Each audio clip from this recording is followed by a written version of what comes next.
Depois de, na semana passada, os termos levado a descobrir o Movimento dos Bruxos, uma exposição que está patente no Centro Cultural Vila Flor, no Palácio de Vila Flor, hoje trago-vos até às exposições que estão no Centro Internacional das Artes José de Guimarães.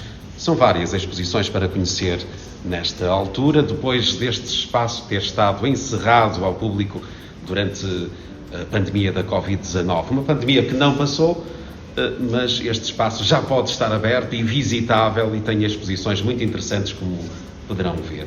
Mas para falar delas, nada melhor que Marta Mestres. Obrigado por estar connosco, por nos levar nesta visita guiada. A primeira pergunta que coloco é, obviamente, como é ver este espaço aberto de novo ao público e poder receber as pessoas. É de facto uma grande alegria podermos estar abertos novamente, embora nunca esquecer que o museu nunca esteve parado, não é? De certa maneira, a pandemia permitiu-nos criar um movimento de respiro e também preparar estas exposições que de facto foram bastante intensas em termos de complexidade de montagem.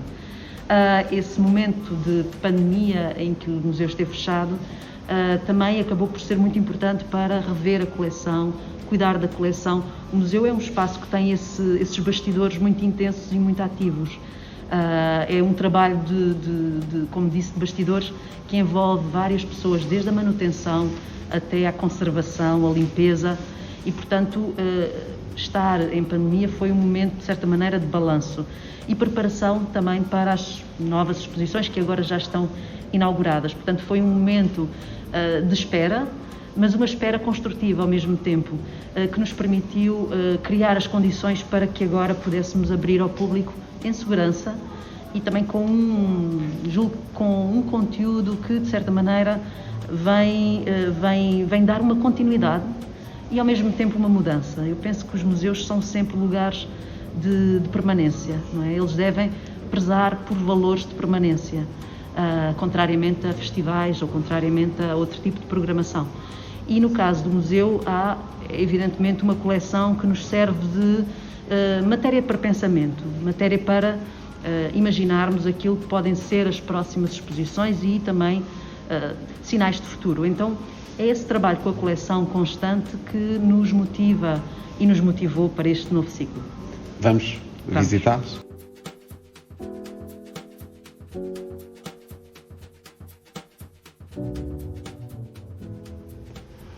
Deparando-nos com este primeiro espaço, é uma porta de entrada no Centro Internacional das Artes José de Guimarães, nestas exposições que agora estão visitáveis. Sim, esta imagem que acabamos de ver aqui é uma peça da coleção do museu, e como estava a falar um pouco, essa ideia de que a coleção ela sugere indicações, ela sugere caminhos para prepararmos as exposições. Foi, como disse, um longo período de investigação, de pesquisa. É muito importante esse tempo dilatado de pesquisa para podermos olhar e observar a coleção na sua totalidade. E esta imagem, ela convoca a ideia de uma tesoura. Esta tesoura é particularmente poética, é metafórica também, portanto ela serve como uma indicação de que a realidade, aquilo que vemos, ela é fruto de uma montagem, de uma colagem. As dimensões de realidade e de ficção, também ao mesmo tempo narrativas que ficaram de fora e que ficaram muitas vezes esquecidas, a ideia de que é necessário reativar a maneira como contamos as histórias e experimentar também outras formas de contar histórias dentro do museu, é um dos elos, um dos eixos de análise, um dos eixos de pesquisa para este ciclo. Portanto, o título Nas Margens da Ficção é uma maneira evidentemente poética de indicar que também o museu ele é uma ficção, não é? Ele é constituído por objetos que não foram realizados, não foram concebidos para estarem reunidos no mesmo espaço, mas esse poder de unir os objetos corresponde a uma capacidade de colagem e de montagem da história, uma tesoura invisível que os aproxima ou os separa. Nas Margens da Ficção é também essa indicação, não é? Essa indicação poética de visitar um museu, testemunhando esse jogo entre verdade e mentira, e que está muito próximo também daquilo que é um teatro. Falávamos há pouco do trabalho de bastidores. Se imaginarmos o museu como um teatro, podemos entender as reservas como esse fora de cena E aqui nas exposições é uma cena que construímos, não é? Construímos uma cena que nos permite encenar situações que dizem respeito à vida, que dizem respeito ao passado, que dizem respeito ao modo como nos relacionamos com os objetos, não é? Nós somos eminentemente homo sapiens e uma das nossas características é a produção de objetos. Contrariamente aos animais, certamente que há alguns que também o fazem, mas é essa relação com os objetos que nos caracteriza, não é? E o museu é precisamente uma grande reflexão sobre o modo como nos relacionamos com objetos. Vamos percorrer o palco, Vamos. a oficina dos objetos. Sim. E o que encontramos aqui nesta sala? Esta é a sala também conhecida como a sala do alfabeto africano e aquilo que estamos aqui a trabalhar, a pontuar, é uma inserção muito simples, aparentemente, mas que nos indica uma influência grande que as tampas de panela dos povos Cabinda, que é aquela imagem que temos ali, um exemplar do Museu de Etnologia, a importância que as tradições de narração e as tradições do contar e do narrar para os povos de Cabinda tiveram na concepção do alfabeto africano. Como sabemos, o alfabeto é fruto da experiência de José de Guimarães durante a sua estadia em Angola, com a qual contactou com tradições populares relacionadas aos povos angolanos daquele momento, e em particular esta tradição que ele refere várias vezes, esta tradição das tampas de panelas, que são como se fossem mensagens dadas, enviadas entre a comunidade, das mães para as filhas, dos maridos para as mulheres, e que narram situações. O importante aqui é, de facto, a síntese que estes elementos têm, não é? Em que vemos apenas indicada uma espécie de linguagem de ideogramas e que é precisamente aquela que vai influenciar. Portanto, este início começa também com essa riqueza da narração oral, que nos interessa ao ciclo nas margens da ficção. As vias em que essa narração pode ser exercida e os objetos que a contemplam. Prosseguimos então.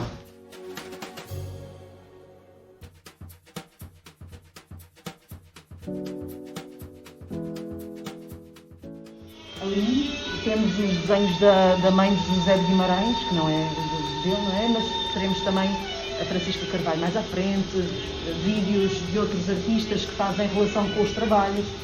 Portanto, este é um piso que normalmente é dedicado à coleção, mas sempre com uma ideia de que não existem prateleiras estanques ou gavetas estanques no museu. É muito mais uma relação orgânica entre os mesmos.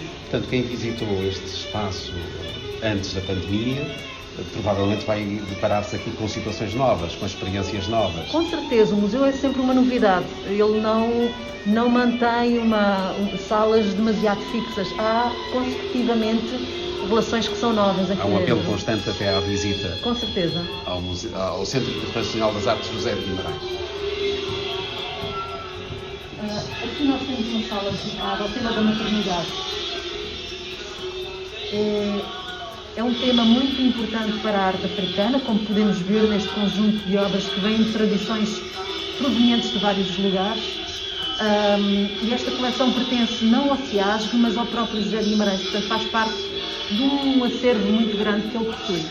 Abraçando esta ilha, digamos assim, de maternidades, em que o elemento central é precisamente o culto à fertilidade, o culto à fecundidade, mostramos pela primeira vez um conjunto muito bonito de desenhos realizados por Maria Amélia Coutinho, mãe de José de Guimarães, ela mesma uma senhora de Guimarães, daqui da cidade, e que estudou na escola, aqui do lado, na sua disciplina de lavores e na disciplina de domésticas, de artes domésticas, era hábito as senhoras aprenderem a desenhar.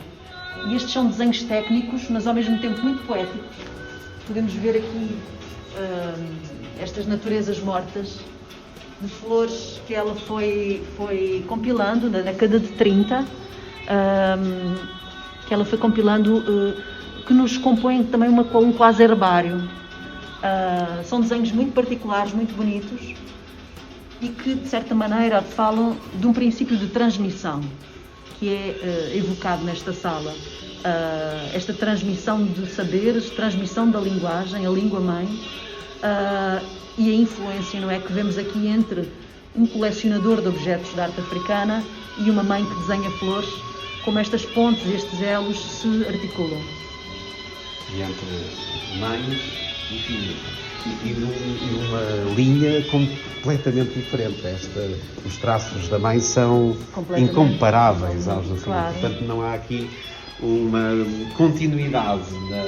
Há o gosto pela pintura, pelo desenho, mas em linhas completamente diferentes. Mas falávamos das continuidades Da tesoura. Falávamos dessas, aquilo que queremos que seja transmitido e aquilo que queremos que seja alterado.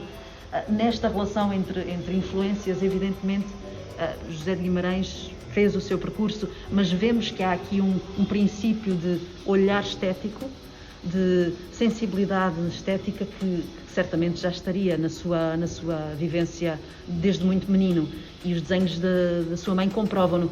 Não são apenas desenhos da mãe de José de Guimarães, eles são também muito bonitos esteticamente, eles têm um traço muito fino, muito delicado, não é? Os pormenores que vemos das flores, a flor, este símbolo de efemeridade, e que contrasta com aquilo que é sempre um princípio de permanência. A arte é feita para permanecer. Os objetos que aqui vemos foram feitos não às vezes com o sentido de permanência, mas foram guardados com esse sentido de permanência, e o museu é um espaço dessas evocações.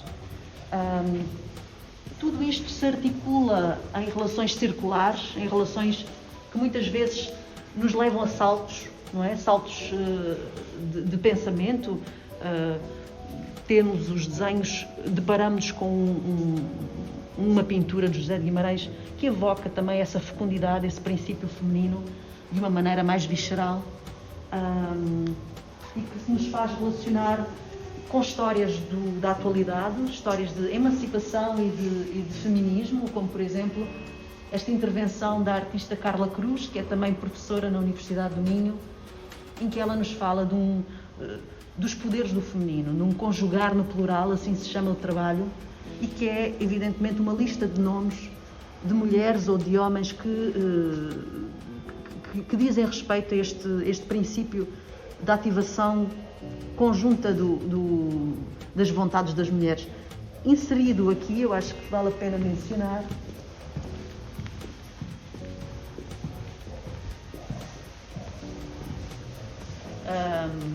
este é um momento que eu gosto particularmente, porque aqui se cruzam vários tempos.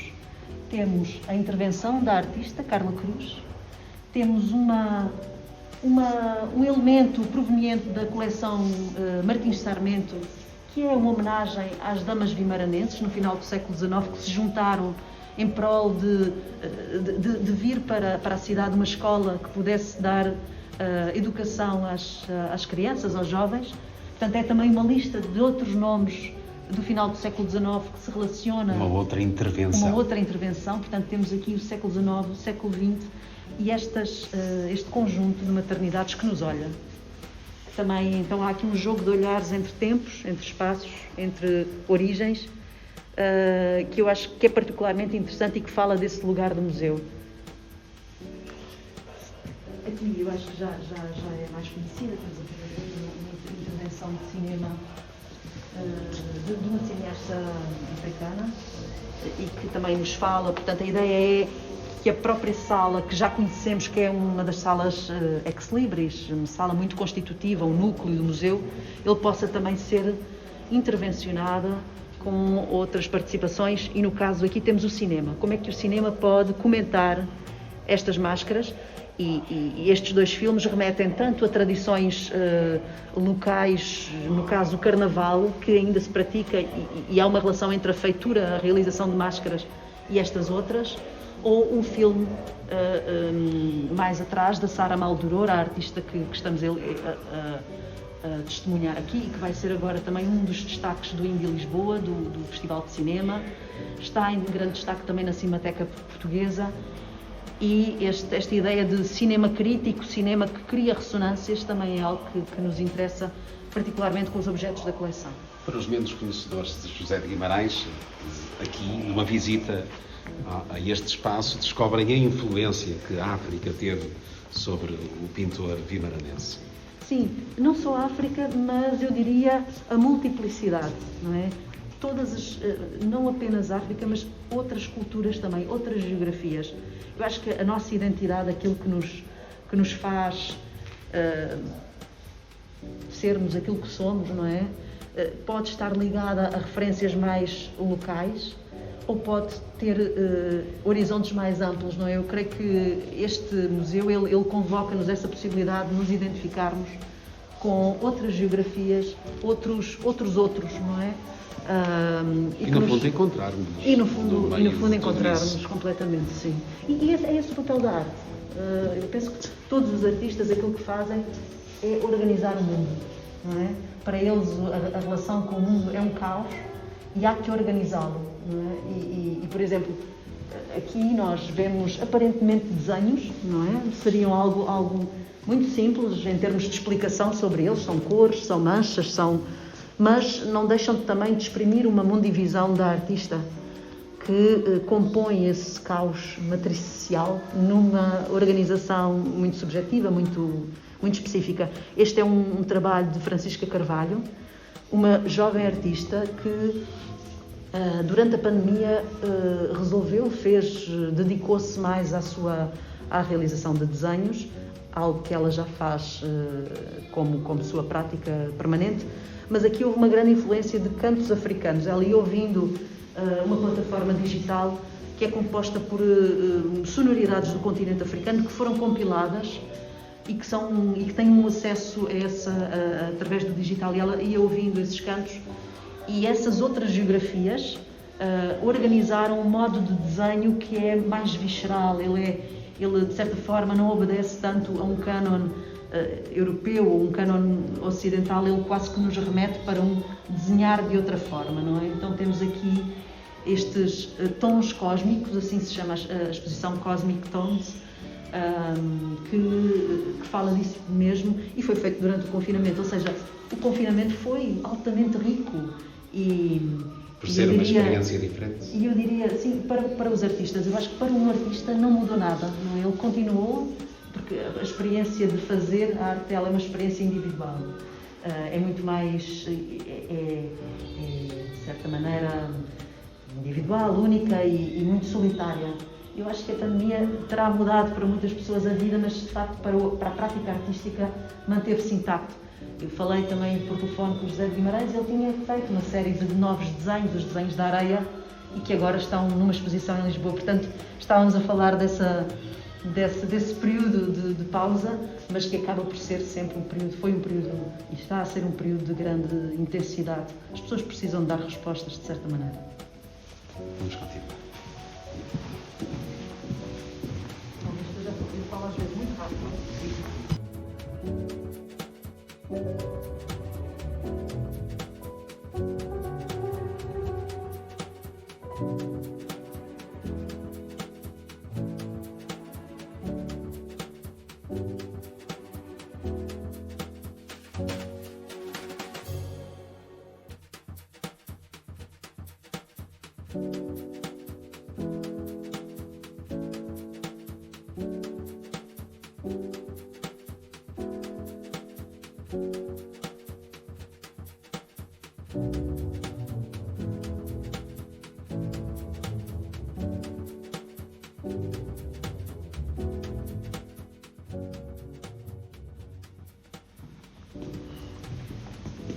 E chegamos agora a esta sala que foi intervencionada por um artista mexicano, Rodrigo Hernández. O Rodrigo vive atualmente em Portugal e eu achei que seria muito particular também podermos abordar o museu, não só a partir da sua coleção africana, mas também da sua coleção pré-colombiana, que é menos conhecida. Ou seja, eu creio que o público se relaciona muito mais com as estátuas e as máscaras africanas, e esta coleção também é particular. O que o Rodrigo nos oferece aqui não é propriamente um olhar sobre a coleção, um olhar científico, mas é muito mais um olhar artístico. E, de certa maneira, ele propõe uma intervenção cromática E a exposição intitula-se Passado. E para mim é sempre a ideia de que nós também, o passado é também uma experiência cromática. Ou seja, nós relacionamos com certas cores que nos dizem respeito a determinado momento, ou seja, elas configuram também uma memória, as cores. Uma construção. E aqui o artista traz essa memória de alguns lugares mexicanos. Por exemplo, aqui temos uma grande intervenção mural, inspirada num mural que existe na cidade do México, do pintor Rufino Tamayo, um pintor muito moderno, muito conhecido na cultura mexicana, e ele traz-nos este homem isolado, sozinho, no cosmos. Falávamos há pouco o que é que nos faz, não é, seres humanos e a relação que temos com os objetos, e eu creio que esta solidão, não é, também se articula muito bem com os outros elementos da coleção. E o modo como ele interveio nesta sala é cirúrgico. Portanto, ele selecionou algumas peças que poderiam estabelecer relações. O boli africano, a estátua do Mali masculina, as suas próprias peças que normalmente relacionam figuras geométricas com figuras antropomórficas ou animais, e isso é muito particular da cultura maia, azteca, não é? Essa relação entre elementos geométricos e humanos, tudo se mescla, tudo se mistura, com peças muito particulares que ele próprio selecionou e realizou, como por exemplo este dinossauro, ou apontamento sobre dinossauro, que nos remete para um tempo antes do nosso, não é? Então estas permanências e ao mesmo tempo um humor que eu creio que está muito presente neste passado. Tanto está presente que, por exemplo, aqui nós temos gestos artísticos muito mais simples, ou melhor, mais humorados, como por exemplo esse macaco que o próprio artista traz, foi adquirido nos mercados da cidade do México. É um boneco muito popular e que ele coloca aqui de uma maneira irónica, ou a relação entre certas esculturas e padrões geométricos de um tecido que o próprio artista compra aqui ao redor nas lojas dos tecidos. Portanto, esta é uma sala síntese, que já conhecida como uma sala onde os objetos de diferentes proveniências costumam estar no museu, mas que sofreu esta grande intervenção cromática do Rodrigo Hernández, que nos remete para uma ideia particular do passado, ou seja, diz-nos que o passado é uma construção ficcional, algo que vai ser prolongado também na exposição do Colosso, não é? Como nós elaboramos sobre o passado e qual o nosso sentido de especulação, em certa medida. Quais as nossas tentativas de explicarmos? Sim, de explicarmos onde o sentirmos, não é? Muitas vezes a nossa relação com o passado não é somente intelectual, é também afetiva, e eu acho que essas configurações o museu também ecoa.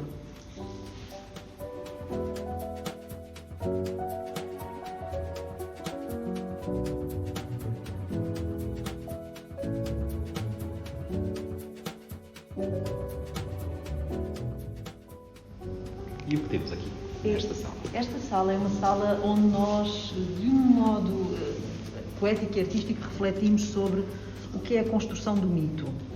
Ao centro temos uma figura que nos interpela. Ela, de um lado, tem uma configuração bastante sugestiva, mas gráfica, não é? Parece um grafite quase. E toda esta escultura é feita de pasta de papel, que na década de 80 é um material muito utilizado pelo José de Guimarães. Rodeando a imagem, temos um verso e uma frente que são distintos, e que nos faz entender também esta figura de um modo mais complexo. Trata-se de El Rei Dom Sebastião, no seu cavalo, na sua serpente, mas de uma forma completamente desconstruída, paródica, de certa maneira, lúdica. É um personagem que é um personagem trágico e cómico na cultura portuguesa, e que nos faz refletir sobre a construção do mito, ou seja, como é que nós construímos aquilo que é o tudo que é o nada, que assim diz Fernando Pessoa, esse nada que é tudo que é o mito, mas que ainda assim povoa e articula a nossa forma de pensar. Então é sobre esta ideia de frente e diverso, de bastidores e de cena, como falávamos há pouco, a propósito daquilo que é o museu, de espaço ficcional, que fazemos relacionar um conjunto de outros elementos. Convidámos o artista Horácio Frutuoso para intervir nas paredes a partir de um texto do Padre António Vieira, que é um texto barroco muito interessante sobre a natureza do mal, a natureza do ser humano, e ele fez pequenas alterações e trabalho de uma poesia visual, de certa maneira, que faz relacionar as figuras e esta sala entre si. Para além de outras imagens que pertencem à coleção do José de Guimarães, todas elas remetem para o ciclo da expansão, também que nós podemos observar como um ciclo de colonização e de conquista.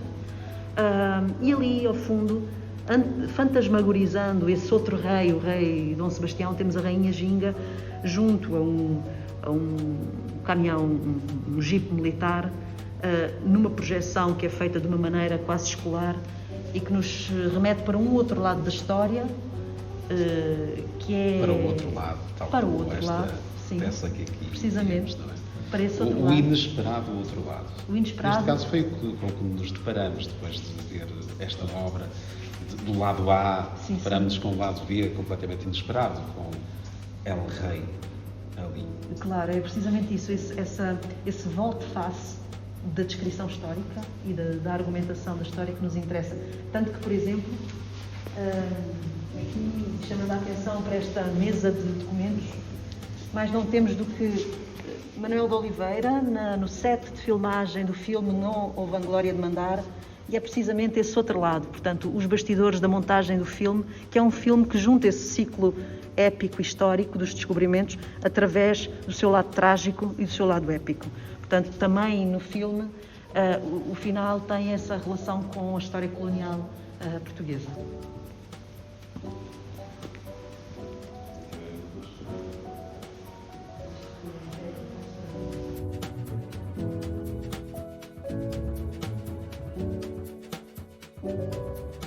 Portanto, já estamos numa das últimas salas. O que é que encontramos neste cenário feliz, diria, sim, sim. Com este amarelo no nosso chão, a cor da felicidade? É isso que é possível encontrarmos aqui, o que é esperado encontrarmos aqui?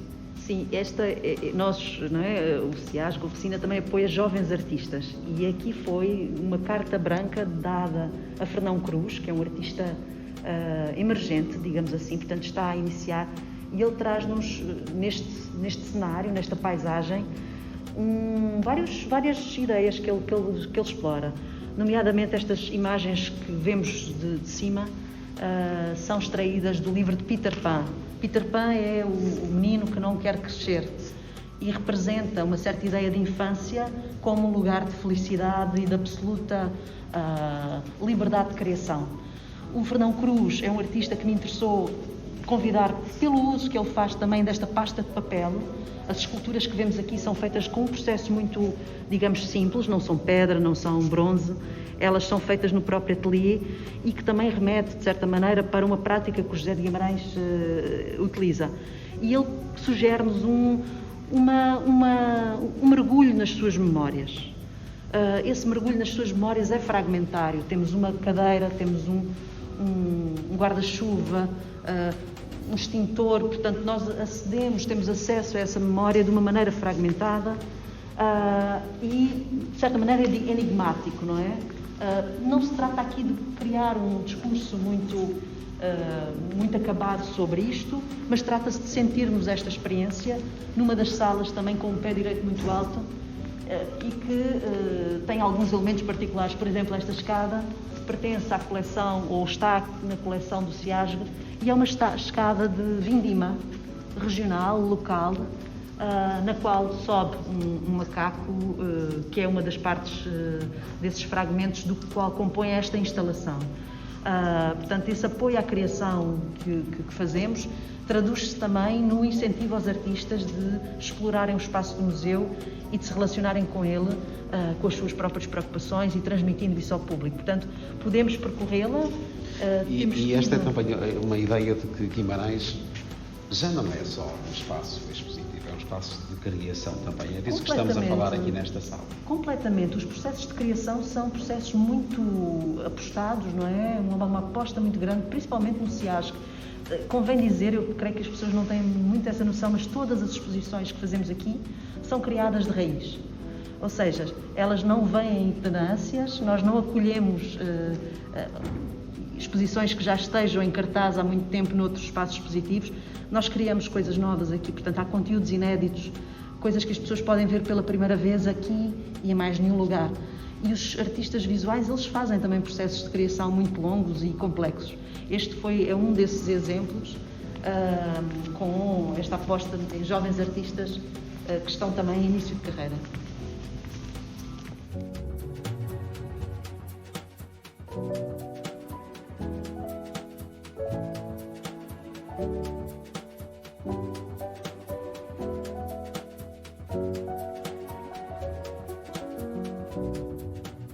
E entre as várias exposições que é possível visitar agora no Centro Internacional das Artes José de Guimarães, temos aqui esta sobre o Colosso de Pedralva, uma figura mítica da história vimaranense, da história desta região, que é aqui retratada de diversas formas. Sim, uma personagem mítica, mas ao mesmo tempo uma personagem esquecida.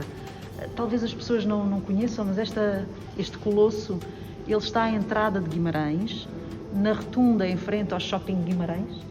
É o Hospital de Guimarães. Quem passa por lá talvez não se tenha apercebido, mas num próximo olhar vai notar essa escultura que está ao centro, mas que esteve durante muito tempo, até aos anos 90, na sociedade, anos 90, 2000, na Sociedade de Martins Sarmento. Ora, esta escultura que agora está neste lugar, mas que já ocupou a sociedade, interessou-nos. Interessou-nos porquê? Porque ela, eu vou contar rapidamente a história, ela é descoberta, esta estátua, esta escultura, na freguesia de Pedralva, no Monte dos Picos, no distrito de Braga, e rapidamente os arqueólogos da época, do final do século XIX, interessam-se e questionam qual seria a sua origem. E esta ideia de origem, portanto, uma escultura que é colossal, masculina, meio que inacabada, supôs-se que poderia relacionar-se a um culto fálico do início, portanto, pré-romano. Todos estes debates em torno da origem do Colosso de Pedralva começam a cair por terra, portanto eles começam a perder força, porque vai-se entender que afinal aquela escultura que se suporia de um outro tempo, ela é uma escultura inacabada, muito mais recente e que talvez tenha sido para alguma festa local. Portanto, ainda até hoje nós não sabemos exatamente quem fez e com que propósito fez. Mas aquilo que é interessante não é o que é que o Colosso diz ou o que é que ele é, mas mais do que é que ele representa. Por exemplo, aqui nós vemos que ele vai surgir nas tirinhas de Salgado Almeida, nas tirinhas publicadas periodicamente no jornal O Povo de Guimarães, como um personagem. Aqui ainda surge pequeno, mas rapidamente ele vai ganhar expressão e vai tornar-se um elemento da conversa com Dom Afonso Henriques. E Salgado Almeida fala que o Colosso, ele vai surgir como alguém que comenta a história local, ambos comentam a história local de uma maneira muito humorada. E nós... Aliás, ele faz uma outra referência ao Pedralva como representando cá em Guimarães as pessoas que vêm de fora e que cá ficam. O Pedralva veio de uma freguesia do Concelho de Braga, está em Guimarães de Pedra, ia dizer Pedra e Cal, mas o Cal não está ali presente. Dom Afonso Henriques como aquele que nasceu cá.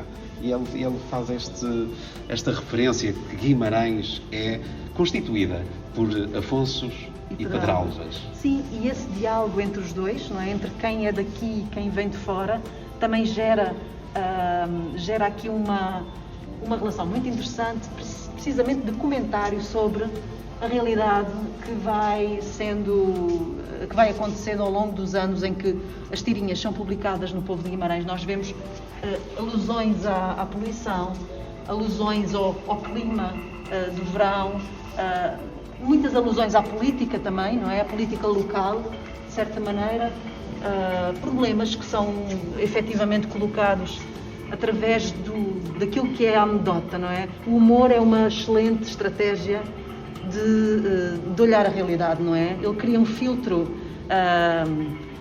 louco, irrisório, não é? Um filtro, de certa maneira, anedótico, que nos permite olhar a realidade de um outro prisma, e foi isso que nos interessou aqui.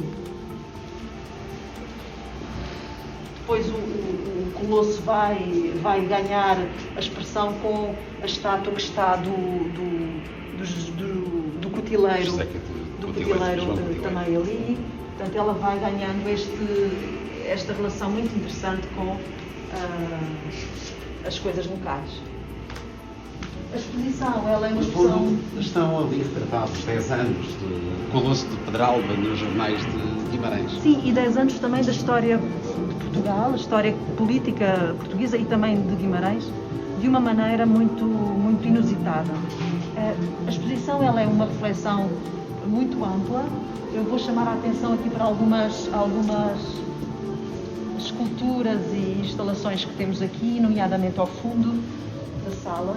Esta é uma instalação da Nova Escultura Galega, um coletivo de artistas galegos. Aliás, o curador da exposição também é um curador galego que convidámos, porque eu creio que a Galiza e o Minho estabelecem relações muito interessantes. E o caso do Colosso, vamos ver que ele vai ser disputado também pelos arqueólogos galegos como uma peça sua.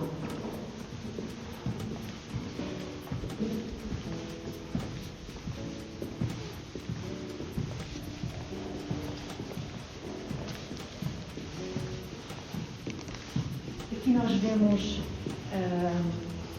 uma espécie de mini museu sendo montado, não é? Este é um museu dentro do museu, um museu que estabelece relações muito inusitadas com o Colosso, precisamente a localização inicial do objeto, da estátua aqui, nesta carta, e nestes atlas de imagens nós vemos precisamente o momento em que ele foi transladado para a atual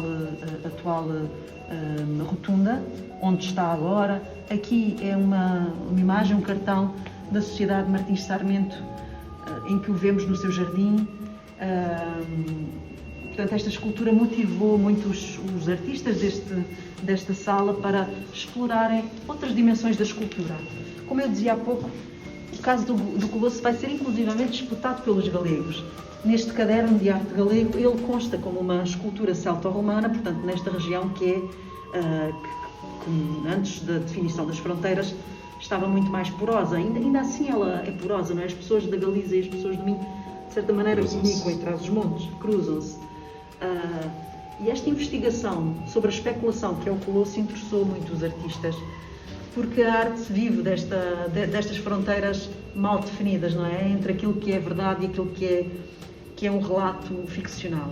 E é uma arte sem fronteiras. E é uma arte sem fronteiras. Como a arte deve ser, não é? As nossas fronteiras são colocadas diariamente não é? Nós temos tantas separações físicas, mas eu penso que as separações mentais não devem existir, não é? E aqui é um caso em que o Colosso ele extravasa os limites da freguesia para ir para vários pontos da cidade e ser incorporado noutras... E interessar a várias pessoas, completamente. Portanto, nós temos aqui como falava, um mini museu montado por este coletivo, que é também um coletivo de escultores e por isso se interessa por tudo aquilo que é forma tridimensional. Nós temos uma relação muito humorada com figuras de bibelô,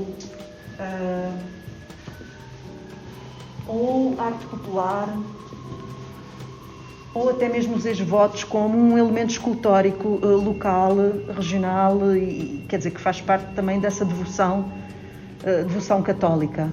Portanto, a fé que também promove estas esculturas. Isto tudo está retratado nesta instalação, com diferentes eixos, diferentes perspectivas, seja uma perspectiva mais anedótica, como falávamos há pouco do Salgado Almeida, ou esta ideia de museu ficcional dentro do próprio museu, vídeos, pinturas, esculturas.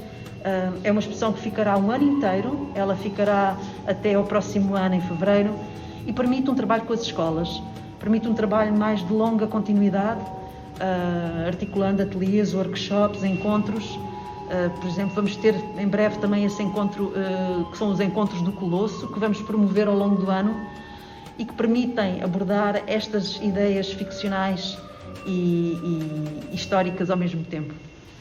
Falávamos há pouco das barreiras que às vezes encontramos noutros aspectos da nossa vida, mas cuja arte nos faz ultrapassá-las. Provavelmente é uma altura interessante desta nossa visita para falarmos dessas barreiras e que vocês pretendem derrubar para que cada vez mais pessoas entrem neste espaço, no Centro Internacional das Artes José de Guimarães, e aqui encontrem a arte nestas todas manifestações.